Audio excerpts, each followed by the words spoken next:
Benim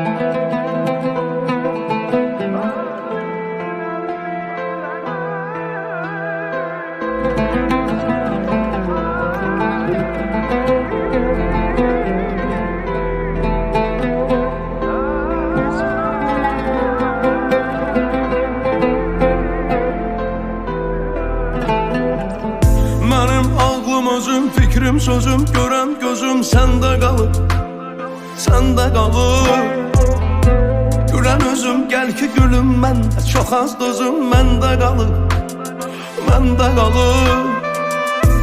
Elə bilmə, səni əvəz edər başqa biri, sən hislərin sahibəsi, mən isə şairi. Getmisən tükənib hislərimdə, gəl ki geriyə qaytaraq sevginlə yazdığım o şeirləri. Elə bilmə, səni əvəz edər başqa biri, sən hislərin sahibəsi, mən isə şairi. Getmisən tükənib hislərimdə, gəl ki geriyə qaytaraq sevginlə yazdığım o şeirləri. Yenə sənə baxım, gül ki sənə baxım, gəl ki sənə baxım mən. Əllərini tutun, gözlərinə baxım, ay yüzünə baxım mən.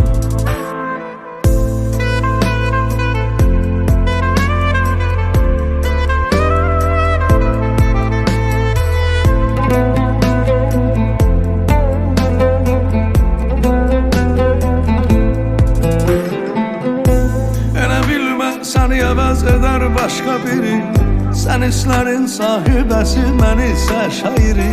Getmisən tükənib hislərimdə, gəl ki geriyə qaytaraq sevginlə yazdığım o şeirləri. Elə bilmə, səni əvəz edər başqa biri, sən hislərin sahibəsi, mən isə şairi. Getmisən tükənib hislərimdə, gəl ki geriyə qaytaraq sevginlə yazdığım o şeirləri. Yenə sənə baxım, gül ki sənə baxım, gəl ki sənə baxım mən. Əllərini tutun, gözlərinə baxım, ay yüzünə baxım mən.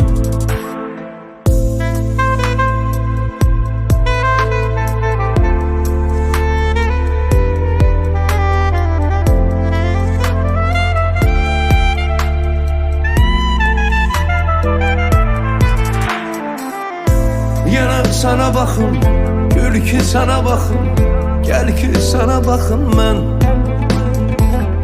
Əllərini tutun, gözlərinə baxın, ay yüzünə baxım mən.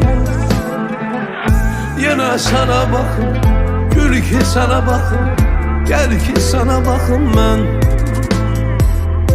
Əllərini tutun, gözlərinə